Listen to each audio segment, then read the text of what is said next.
Okay, I don't know what I was saying just then. You are awesome, and you're really nice, even though you're really sarcastic a lot. Okay. How come you don't think you're gorgeous? God created us uniquely, and you are perfectly fine, so don't think you have to be someone else just to please people. By the way, you're very pretty if you ask me. Well, first, thank you. That's really nice.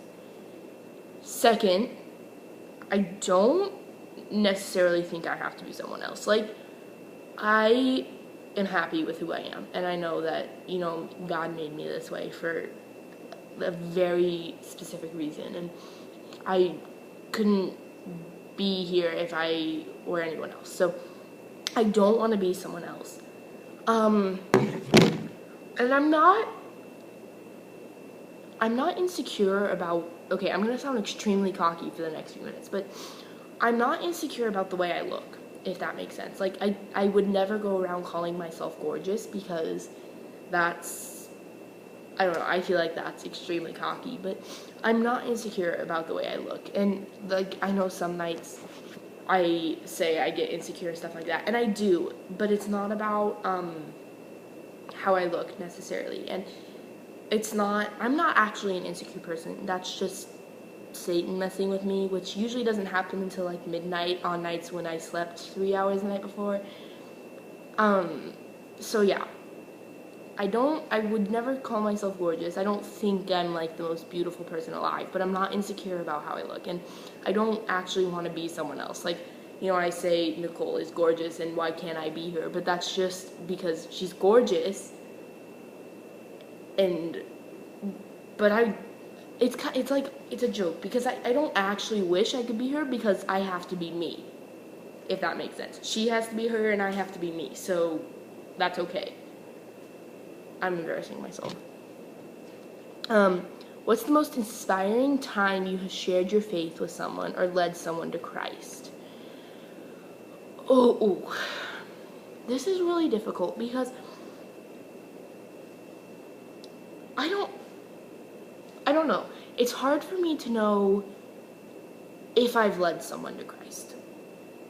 I don't know. I have talked to a lot of people who have struggled, and I have tried to help them as much as I can, and I hope that I have inspired someone, but I don't actually know if I have. And it's hard for me to say which one was most inspiring, because every time I talk to someone who's struggling in their faith, or who doesn't really know where they belong, and they turn that around, like, that's incredibly inspiring. But it's inspiring in its own way. So each time isn't comparable. Like, they're all inspiring to me. All these stories are inspiring to me, and you can't compare them. So I don't have a most inspiring moment. And the most difficult, that question continues, most difficult time, I've shared my faith with someone, and that,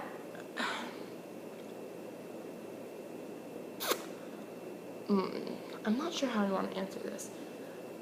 I think sharing your faith with anyone as a teenager is difficult, because, as a teenager, it's really easy to stray away from that and to think, it's not cool, and, oh, let's just go party, let's drink because it's cool, because we're teenagers, or, let's not stay sexually pure because we're cool and we're teenagers, or, let's do drugs and let's cuss because we're cool and we're teenagers. And, a lot of people think I'm really weird because I don't do that, and they don't understand why I don't do that, no matter how many times I try and tell them. So it's difficult. It's just difficult. It's difficult, just to share your faith with anyone being a teenager. Hold on one second. I have to change screens because there are so many questions. What do I think of Brittany Boyd? Honestly, what? Stop. Stop. Okay. I I see you a lot, like, interacting with me, so thank you for caring about what I tweet. And a lot of your tweets are really great and uplifting too, which is awesome because you're a personal account. And very, very few personal accounts I see share their faith with people because it's people that they know seeing those tweets. So a lot of people are scared to do that, and I think that's great. So keep doing that. What is your goal for your life? Like, what kind of impact difference do you want to make on people around you and the world? You know, this is something I've been thinking a lot about lately because honestly, being at my age, like being a teenager, and you know, everyone wants you to decide now what you want to do and what college you want to go to and what career you want to get into and what you want to do with your life, and I just don't know. I don't even know how I'm going to get through high school. So I don't know what I want to do with my life. You know, it's hard to know. But I do know that I want to make an impact as far as everyone's religiousness, is that a word? I don't know, goes. But it's just, I want more God in the world because it fixes so much. I want people to be happier. I want people to be more secure. I want people to be nicer to themselves and to be nicer to others. And I just want more love in general. And I feel like the greatest way to do that is to spread God and spread Jesus. And I don't know. I just feel like if nothing at all, I want to impact someone's life so that they have changed for the better because they have found God. So I guess that's my goal. What is one Christian song that you feel describes you perfectly or that you can relate to almost perfectly? It's called The Motions by Matthew West.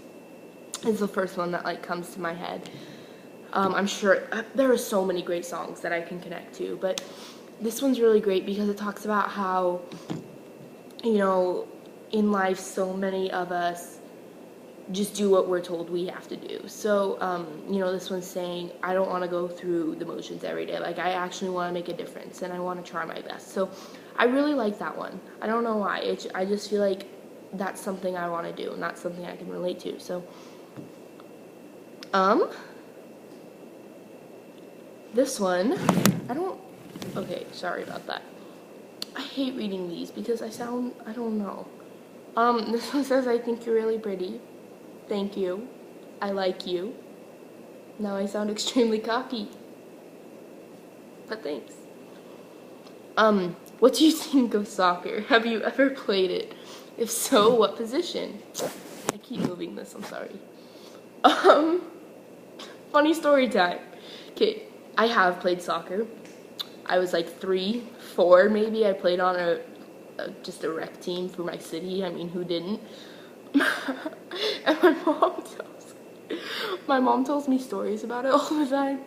And she said that I would always be on the opposite side of the field picking dandelions while everyone else was playing soccer. So, I don't know, I was a flower girl, I guess, in soccer. I hated running. I hated being outside. I picked dandelions. So there you go, there's that.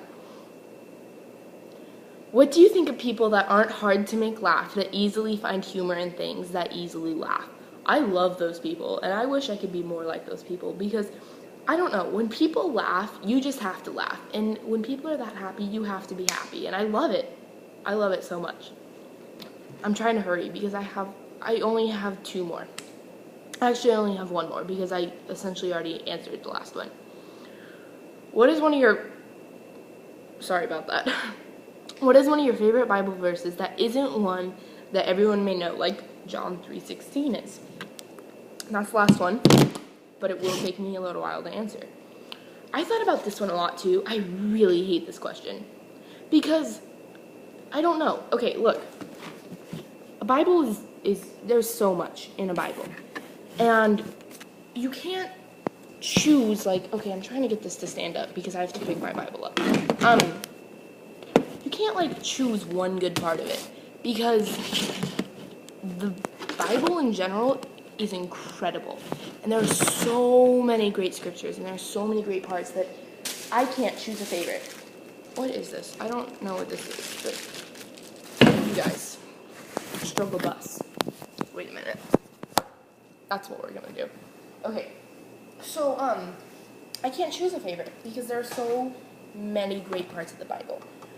But what I did do is go mark a few that I've just had highlighted that I really like that I'll share with you guys. And these are by no means, like, necessarily my favorites because there are so many great ones that I can't choose a favorite. But these are some good ones. So I'm going to read them to you, and it's going to take me a while. But I don't know, I feel like they're fun, and I should share them.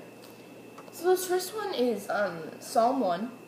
And I'm just going to read you, it's really short. I'm going to read you the whole thing because I really like it in general. I like the whole thing.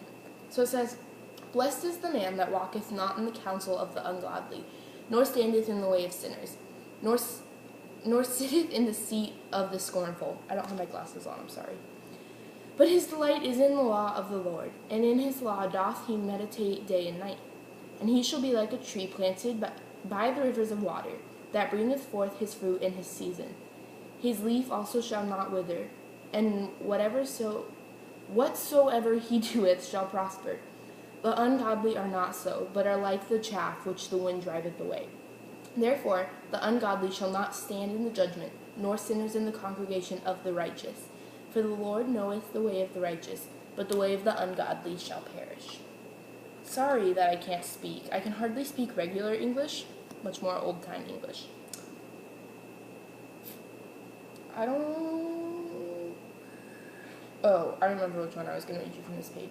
So this one is from Psalm 7. I really like Psalms, by the way.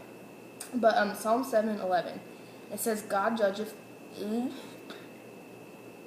the righteous, and God is angry with the wicked every day. And I like that one because it's just, I don't know, it's a reminder to be the righteous and not be wicked and not have God mad at you.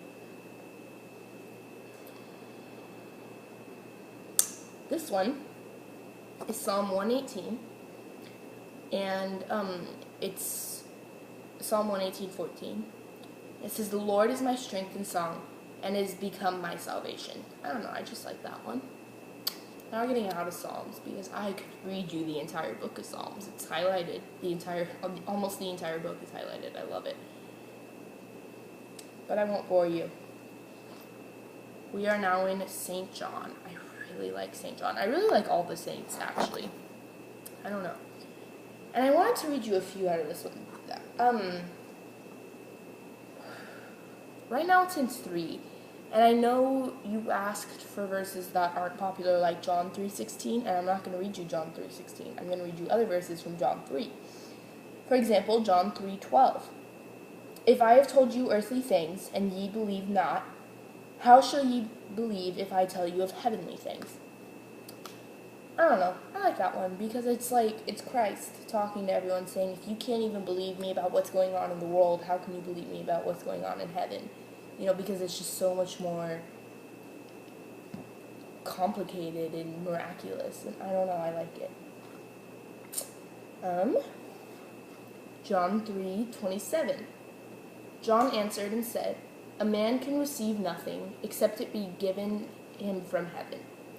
I like that one a lot because it's just saying that we really don't have anything unless it comes from heaven. Everything that comes from heaven is great. And if it doesn't come from heaven, it's nothing. So I like that. And then John 3:36. "He that believeth on the Son hath everlasting life, and he that believeth not on the Son shall not see life, but the wrath of God abideth on him." I like that. And I think I have one more for you guys. And then I'm done. Oh, I really, really, really like this one. This one's kind of popular, but it's a good message. Romans 5:8. "But God commendeth his love towards us, in that while we were yet sinners, Christ died for us." So there you go. You guys, I could share so many more verses with you, but I'm sure 10 minutes is enough. So that's just a look into some of the verses I like. I don't have a favorite, though, because there's so many great ones. And I am sweating like a pig because it's 100 degrees in here. I'm going to end this video and go inside. Sorry it's 30 minutes long and you had to listen to me. It was probably boring. There you go.